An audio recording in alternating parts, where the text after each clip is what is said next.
이 장막은 현재까지의 비유니 이에 따라 드리는 예물과 제사는 섬기는 자를 그 양심상 온전하게 할 수 없나니 이런 것은 먹고 마시는 것과 여러 가지 씻는 것과 함께 육체의 예법일 뿐이며 개혁할 때까지 맡겨둔 것이니라.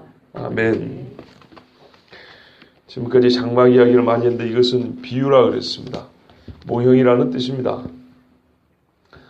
다른 것을 가지고 어떤 것을 설명하는 방법입니다. 이것이 비유입니다. 그러면은 이제까지 말한 장막은 뭘 비유하냐 하면은 예수 그리스도의 인격과 그의 하신 일을 비유한다 그랬습니다. 비유하기 때문에 이것은 작은 것이고 부분일 뿐이고 한계가 있습니다. 온전한 것이 아닙니다. 비유라는 말은 여기서 보면 비유다 하지 않고 비유니 그랬는데요. 이거는 그 원래 말에는 이렇게 되어 있습니다. 비유였다 하는 겁니다. 지금은 아니고 옛날에 그렇게 쓰여졌다는 겁니다. 장막이 옛날 한때는 지금 우리가 알고 있는 이 복음의 진리에 관하여 비유로 모형으로 쓰여졌었는데 지금은 아니다 이런 말입니다.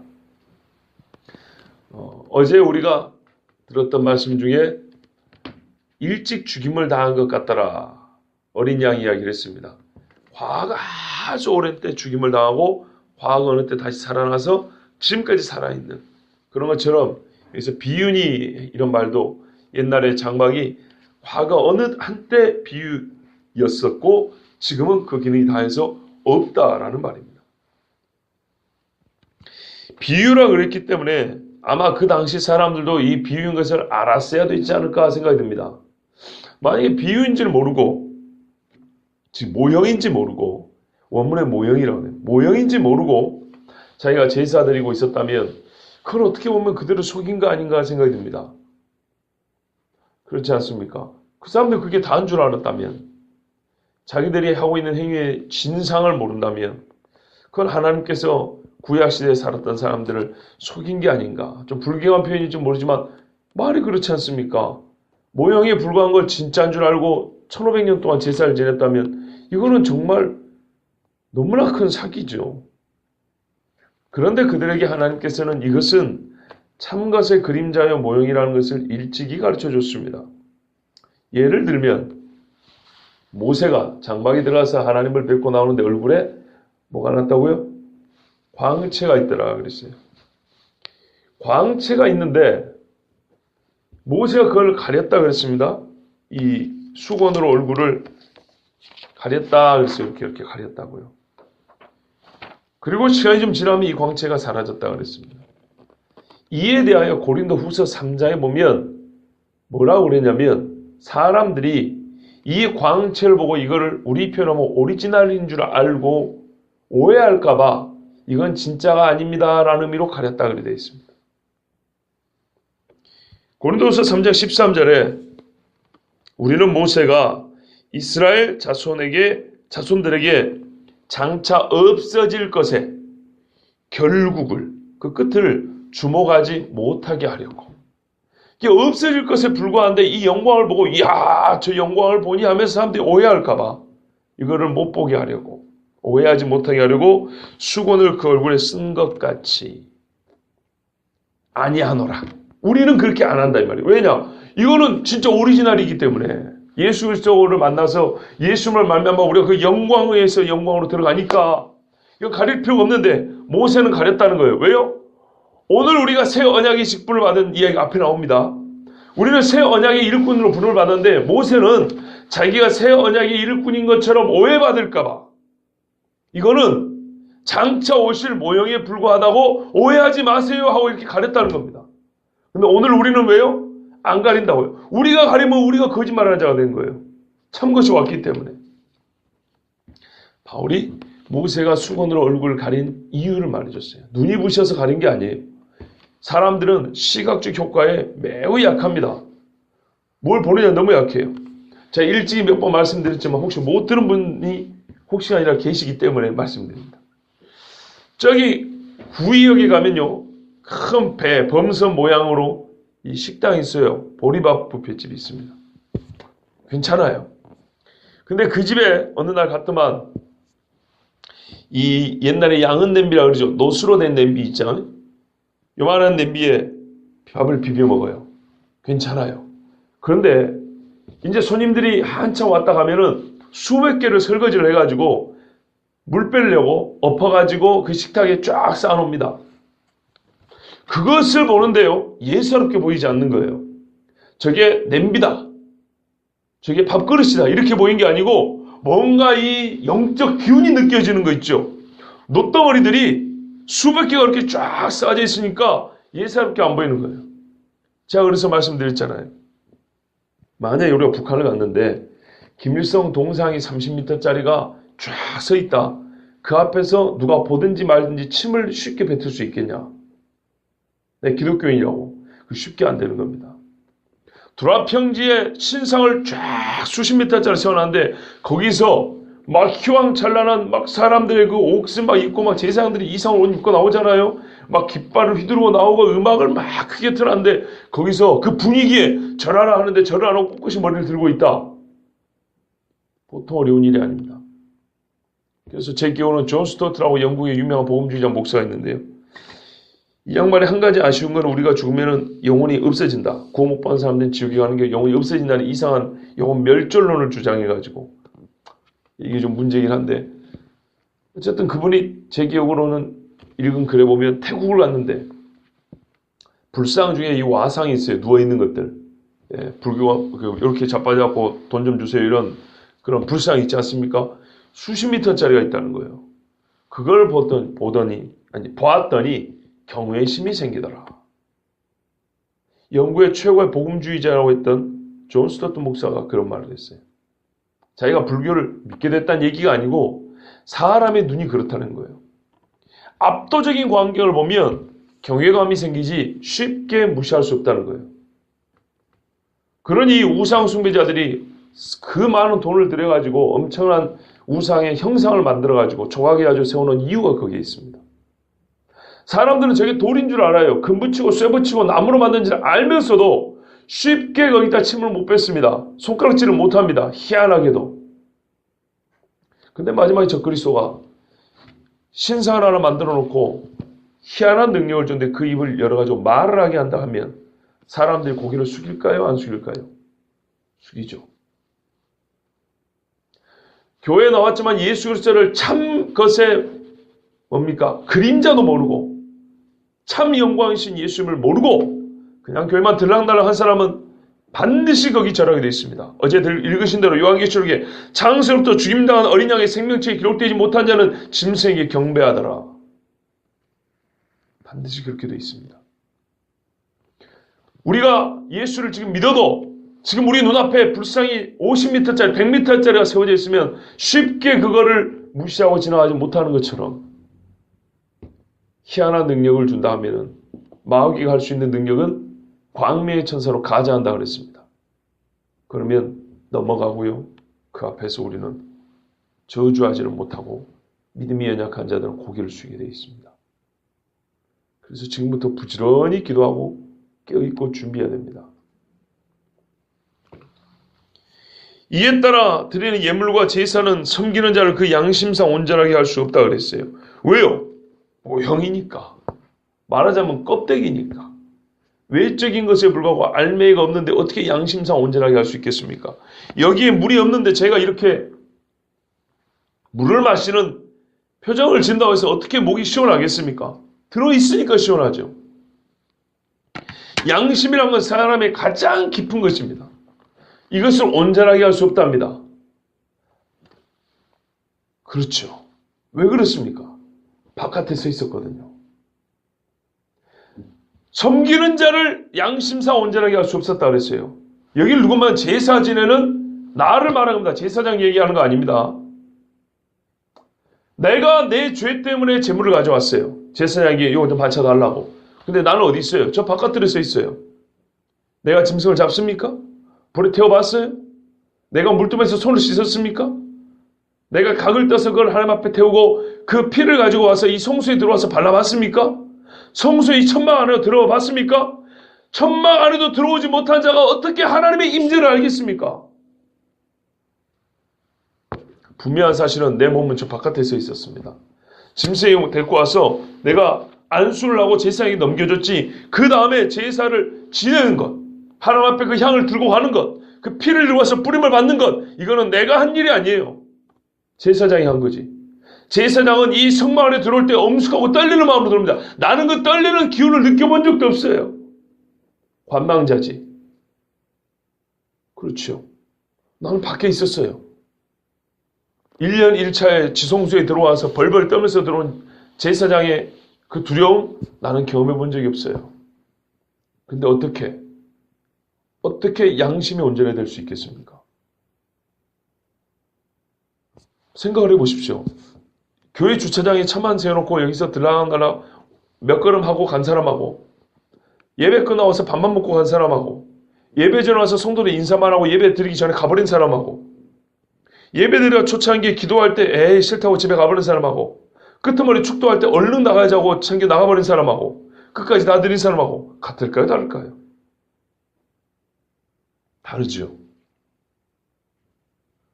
하물며 그럴진데 저 바깥들에 서가지고 소 한 마리 들고 와서, 아니면 양이나 비둘기, 돈 없으면 비둘기 한 마리 잡아와가지고 제사님 이거 좀 받쳐주시고 밖에서 와서 계속 구경만 하고 있어요. 무언가의 효과는 있겠지만 그것이 양심에까지 파고들어가지는 못합니다. 제사는 짐승의 피 죽이어가지고 짐승의 생명을 끊어서 피와 고기로 드리는 제사를 여기서 말하는 제사라고요. 예물은 생명이 없는 것들, 곡식, 첫 열매, 기름, 포도주 이런 것들이 있죠. 이것들을 말합니다. 또는 돌, 물질 같은 거. 제사와 예물이 섬기는 자를 양심상 온전하게 할 수 없었습니다. 왜요? 비유니까요. 모형이었으니까. 또 하나 이들이 모형이었다는 것을 알았다는 증거가 있습니다.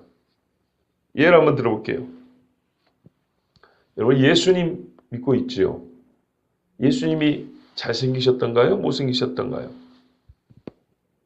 잘은 모르지만 저보다는 못생겼다고 봅니다. 왜냐하면 이사야 분명히 풍채도 없고 보기에 아름다운 것이 없다고 그랬어요. 분명히 그렇게 되어 있습니다. 그렇기 때문에 요즘 말로 하면 미남은 아니었던 거예요. 그냥 그렇게 생긴 보통 그런 분이었어요. 외적으로 볼 때. 사람들이 흠모할 만한 것이 없다고 그랬어요. 예전에 말입니다. 제가 들은 이야기인데 사랑의 교회 오정인 목사님이 공항에 나타나면 무슨 연예인처럼 교회 다니는 아줌마들이 악수 한번 해보려고 난리를 편대요. 그래서 VIP 룸으로 얼른 들어간대요. 참 정신 나간 짓들입니다. 그런데 그 이유가 뭔지 아세요? 오정인 목사님이 유명한 교회, 큰 교회 목사이기도 하지만은 잘생겼거든요. 그러니까 아줌마들이 환장하는 거예요. 이왕 갈 거면 잘생긴 교회, 잘생긴 목사님 교회 가자고. 그렇죠? 제 말이 틀렸습니까? 그렇대요. 그래가지고 오정인 목사님 막 난리를 편대요. 그러니까 목사들이 타락하기 좋은 빌미를 제공하는 경우들도 있어요. 자, 하여튼 그런다고 합시다. 우리 예수님이 별로 못생겼어요. 흠모할 만한 것이 없어요, 외적으로. 근데 돌아가신 2000년 됐단 말이에요. 그래서 오늘날 우리가 예수님 돌아가신 2000년 되고 사진도 없고 영화도 없고 뭐 기록이나 녹음도 없고 요즘 사람들이 예수 믿게 하기 너무 힘드네. 저기 잘생긴 사람 하나 골라와봐. 그래가지고 자 여러분 예수님이 이분이야 이분. 이분을 믿으면 구원받아요. 아시겠죠? 이분이 지금부터 예수님입니다. 말이 돼요 안 돼요? 안 되죠. 아니 이 사람을 못을 받겠다니까? 진짜로. 각서 써가지고 유족들한테 1인당 10억씩 주기로 하고 합의 봤어요. 네가 다시 십자가 못 좀 박혀라. 그래가지고 촬영기구 가지고 가가지고 예루살렘 옛날 그 갈보리 언덕 가서 이 사람 못 박았어요 진짜로. 뭐 사법처벌을 받든지 어떻든 둘이 합의 받고 예? 교회하고 그 사람 합의 받고 죽을 때 나사렛 예수 유대인의 왕 쓴 다음에 옷 다 벗겨가지고 못 박아 죽였어요. 너무 잘생겼어. 아주 그냥 근육질에다가 키도 한 190 되고 멋지게 생겼어요. 그리고 그 가족들한테는 막 엄청난 제사를 줬어요. 그리고 죽였어요. 자, 그리고 이 사람이 계명을 했어요. 창씨 계명. 이름 예수. 그래가지고 죽었어요. 자, 성도들이 이 사람이 예수입니다. 여러분, 이제 이분을 믿으면 됩니다. 여러분이 그토록 보고 싶었던 예수가 여기 있습니다. 자, 말이 돼요, 안 돼요? 적그리스도 이런 적그리스도가 없죠. 그럼 한번 생각해 보세요. 제가 이렇게 말씀드리는 이유가 있어요. 자, 성막이 있었어요. 성막에서 제사를 드립니다. 짐승을 잡았어요. 연기가 막 올라갑니다. 그런 다음에 이스라엘 백성이요, 성막이 너무 오래되고 낡았다. 실로에 지금 있다 이 말이죠. 막 전쟁하고 나라가 뭐 흥망성쇠 있고 막 피난 갔다가 나라들 쪼개졌다가 어쩌다가 포로 갔다 왔다가 성막이 너무 낡았다 이 말이죠. 예? 포로라 얘기하니까 바벨론 포로인데 그 전에 사사시대에도 쫓겨났다 돌아간 사람 막 움직인 사람 많아요. 왕정시대도 마찬가지. 하여튼 그래가지고 성막이 너무 낡아가지고 성막을 돌볼 사람도 없어요. 사사시대 그랬잖아요. 제사장들이 빌어먹고 다니잖아요. 자, 그래서 여러분 이제 성막 볼 필요 없고 내가 성전을 지을게, 집을. 자, 성전을 지을게요. 자, 여러분 성막이 바로 이 성전이야. 멋지잖아? 훨씬 크죠? 금방 입혀놨지? 돈으로도 비교가 안 돼? 크기로도 비교가 안 돼? 규모로도 제사 지낼 수 있는 규모로도 옛날에 소 한 마리씩 있다면 지금은 10마리를 한꺼번에 잡을 수 있어요. 평수가 달라! 막 그러면서 여러분이 여기에 하나님의 임재가 있다고. 자, 이렇게 선전했어요. 실제로 하나님이 성전을 지으라 했고 성전 임재를 줬지만 일단 이거 빼고 인간적인 시각으로 한번 봐보죠 말이에요.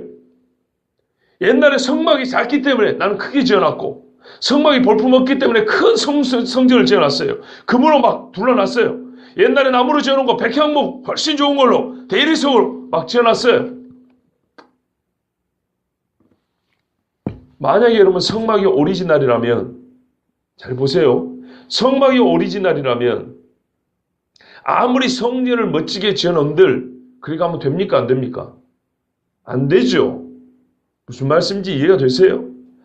예수 그리스도가 오리지널이라면 그 뒤에 아무리 멋진 남자가 자기를 목소리 박아 죽이라 해도 그 사람은 예수가 아닙니다. 성막 그 자체가 사이즈 불문, 규모나 재질을 불문 여기서 온전한 나는 제사를 받겠고 너희가 온전한 죄사함을 받을 수 있다고 하나님이 정해놨다면 그것을 훗날 사람들이 보고 야 규모가 작다 크게 진짜 이렇게 해봐야 안 된다. 왜? 모세가 하나님 앞에 영광을 받아 그 시강대로 하늘에서 본 그대로 지어놨기 때문에 만약 이것이 온전하게 죄를 사는 유일한 길이라면 이제 이 차를 아시겠습니까? 예수 그리스도가 이 차를 주셨고 학문이 없는 사람이요 재산이 없는 사람이요 볼품이 없는 사람이요 유일한 길이라고 정해놨기 때문에 그 뒤에 아무리 세상에 유명한 사람은 학력과 재물과 권력이 높고 많은 사람이 할지라도 로마의 황제할지라도 그는 그리스도가 될 수 없는 겁니다. 성막이 처음 세워진 성막이 온전한 거라면 모형이 아니고 그게 원형이라면 사이즈나 규모나 재질의 문제가 아니에요. 이해가 되시죠? 그걸 다시 질 수는 없는 거란 말이에요. 부셔내고 그 자체가 유일한 길이에요. 아직도 이해를 잘 못하시는 분이 계신 것 같은데 성막을 없애고 성전을 지었다는 것은 스스로 구약시대 자체에 성막은 오리지널이 아닙니다 라고 이거는 모형입니다. 왜? 껍데기니까 바꿀 수 있는 거예요. 이해가 되시죠? 이제 예수 모신 다음에 성전이 필요 있어요? 없어요? 아예 없애버리는 거예요. 이제는 필요가 없다고. 근데 성막을 성전으로 옮겼다는 말은 참것이 오기 전에 모형은 바뀔 수가 있다 이 말입니다. 그 기능은 그대로 갖고 있지만 외형은 바뀔 수 있는 거예요. 말했잖아요. 껍데기니까 껍데기를 더 좋게 바꾼 것뿐이에요. 예루살렘 성전은 광야에 있던 성막을 껍데기를 바꾼 것이지 내용과 본질 바뀐 건 하나도 없어요. 그렇죠? 이해되시죠? 그러므로 아까 제가 말씀드린 거 비유의 시대에 살았던 사람들, 모형의 시대에 살았던 사람들이 당시에 자기들이 우리가 모형의 시대를 살고 있다는 것을 알아야 하지 않겠느냐라는 것에 대하여 또 하나의 증거가 그겁니다. 이것이 처음 세워진 게 이것 자체가 오리지널이라면 내용과 껍데기가 뭐가 됐든 절대 바꿀 수 없는 거예요. 우리가 지금 아무리 유대계 정통, 유대인 혈통을 가진 남자를 데려다가 훨씬 잘생기고 훨씬 영적으로 우리가 보기에는 그래 보인다 할지라도 지금 하늘에서 불도 떨어지게 하고 막 태평양을 갈라버릴 능력이 있다 할지라도 그 사람을 예수로 믿을 수 없는 것처럼 제 아무리 성전이 멋들어지게 지어졌어도 처음 세워진 성막이 오리지널이었다면 그걸 바꿀 수는 없는 겁니다. 구원의 길은 외형에 달리는 게 아니기 때문에. 그러나 성막에서는 진짜 구원의 길이 없었기 때문에 이건 육체의 예법이었기 때문에 육체의 예법에 불과한 것은 더 멋지게 바꿀 수 있는 겁니다. 그러나 바꾸면서 강화된 건 한 가지 있습니다. 뭡니까? 모형의 기능. 원형이 아닙니다. 모형으로서 갖고 있는 것들입니다. 둘 다. 그러나 모형으로서 갖고 있는 것이지만은 그 기능이 더 세졌죠. 그렇죠? 왜요? 성전은 예수님의 육체성까지 보여준다고 그랬습니다.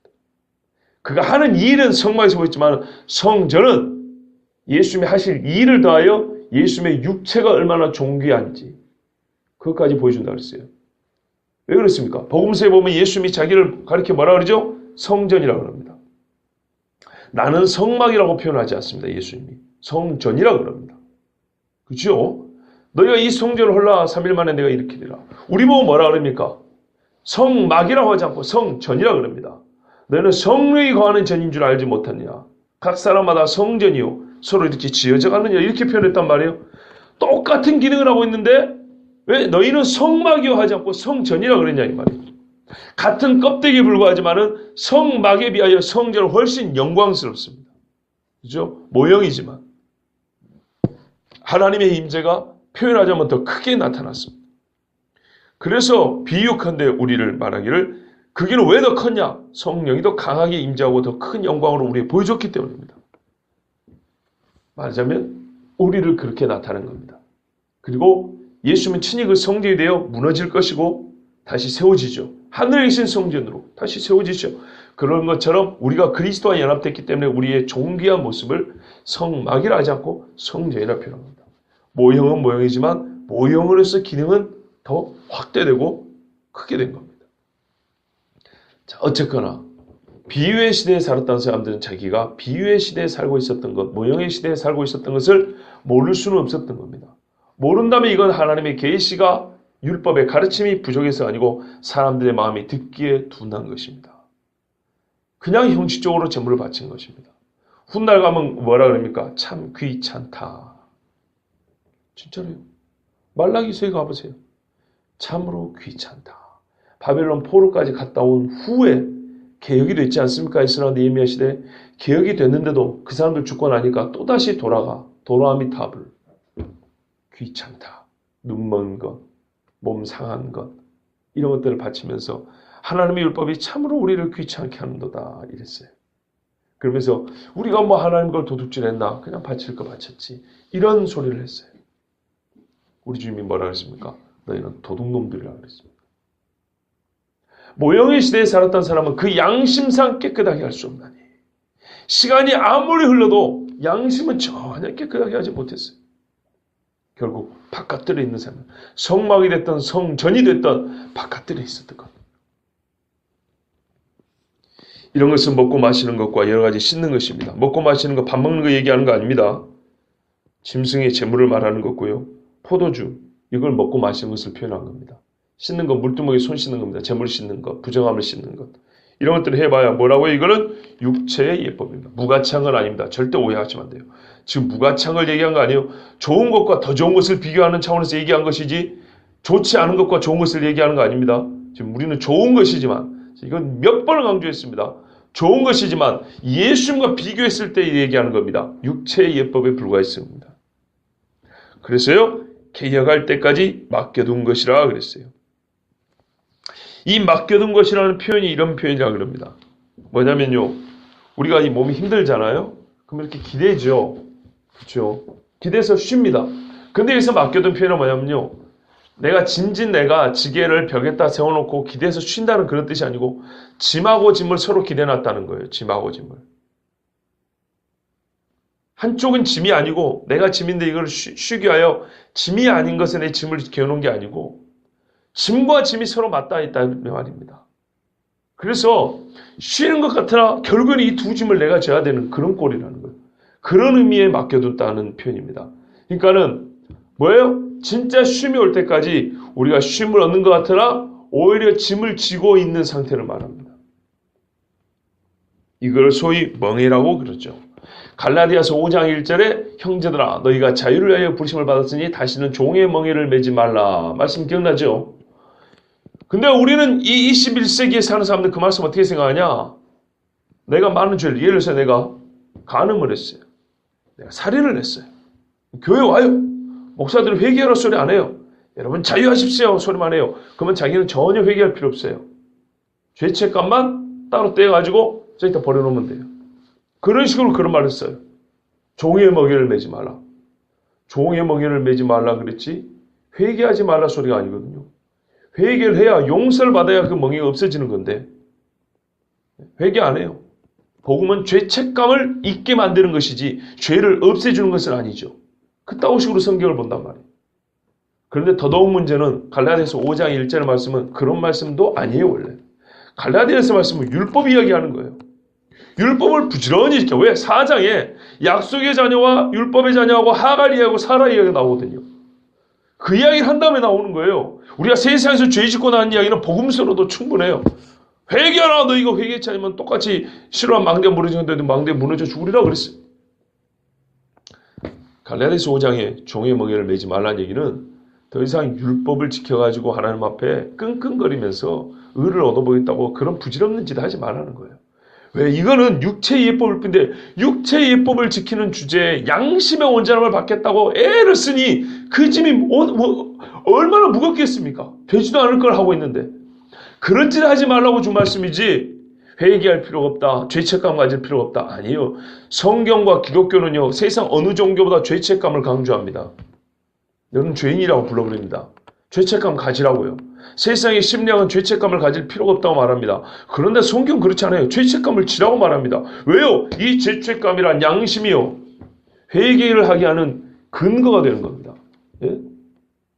하나님을 찾게 만드는 양심의 바램, 이 양심의 이끌림을 죄책감이 줍니다. 이건 아직 살아있다는 증거입니다. 죄책감이 악인 것처럼 말하는 것은 현대 심리학의 가르침이고 이 세상의 가르침입니다. 죄책감은 하나님이 주신 우리의 선한 양심입니다. 다윗이 죄책감이 있었기 때문에 회개하지 않았습니까? 그 다음에 문제는 이겁니다. 죄책감이 구원은 못 줘요. 예수님을 찾게 만드는 근거가 되는 것이죠. 마치 율법과 같이. 개혁할 때까지 맡겨둔 것입니다. 개혁할 때까지란 예수 그리스도가 오실 때까지 맡겨둔 것입니다. 그러면은 그리스도가 올 때까지 맡겨두지 왜 개혁할 때라고 말했을까요? 여러분 처음부터 이 계획이 있었다는 거죠. 하나님께서는 우리를 구원하시되 하나님의 경륜 안에서는 그를 나눠놨다는 얘기입니다. 처음에는 그림자를 주고 그 다음에 실체를 주리라. 하나님께서 원래 그렇게 했다는 겁니다. 그래서 때가 참에 이 개혁의 때가 이걸 앞에 거를 뒤집는 때가 아니면 새 것으로 바꾸는 때가 왔다는 것입니다. 하나님 아차 실수했네 이게 아니고요. 처음부터 개혁할 때까지 이건 이미 작정된 의미를 말합니다. 하나님이 우리에게는 그런 식으로 계시를 해주셨어요. 몇 번 말씀드렸지만 사람이 보기에는 왜 그랬을까? 처음부터 예수님을 보내주시면 됐지. 아니요. 이거는 사람의 생각이에요. 그렇지 않습니다. 갈라디아서 아까 이것도 5장 1절 이후에 5장 4절에 때가 참에 하나님이 그 아들을 보내사 여자에게서 나게 하시고 여자에게서 보낸다 그랬죠. 여자에게서 나게 하시고 율법 아래 나게 하신 것은 율법 아래 있는 자들을 속량하시고 우리로 아들의 명분을 얻게 하려 하심을 했어요. 아들의 명분을 얻게 하는 데는 반드시 먼저 율법이 와야 됐다는 뜻입니다. 그리고 율법의 때가 다 하면 하나님께서는 그 아들을 이 땅에 보내셔가지고 이제 개혁하셨다는 말씀입니다. 이거는 처음부터 작정하신 바요. 우리에게 왜 그렇게 됐는가는 제가 다른 설교 시간에도 이렇게 조금씩 말씀드렸는데 이 시간에는 그것까지는 시간 관계상 다시 반복해 말씀드릴 수는 없습니다. 하지만 분명한 것은 성경에서는 구약의 시대는 좋은 것이요. 예수님은 더 좋은 것입니다. 즉 우리가 말한 개혁은 악한 것을 뒤집는 개혁이 아니고 성경에 말하는 예수님의 개혁은 더 좋은 언약을 주셨다는 의미에서 개혁입니다. 이것은 사람이 보기에 때가 좀 늦었지 않나 그럴지 모르지만 그렇지 않고 하나님의 지혜 안에서는 가장 적절한 때에 적합하게 우리에게 주신 새 언약입니다. 여러분 바깥들에 있는 자들도 비록 양심이 온전하게 되지 못했지만 경건한 모습으로 하나님 앞에 서 있었고 제사장이 나올 때까지 자기의 제물이 받아들여졌는가 하고 진지하게 하나님 앞에 믿음으로 또 서 있었던 것 우리가 잊을 수가 없습니다. 그렇다면 오늘 우리는 하나님 앞에 서 있을 때 바깥들이 아니고 우리는 지성소로 들어가는 자가 되었습니다. 대제사장보다 더 큰 두려움과 경외함이 있어야 될 것이고 하나님의 임재를 사모하는 마음, 그 마음이 오늘 우리에게도 있어야 되겠습니다. 기도하겠습니다.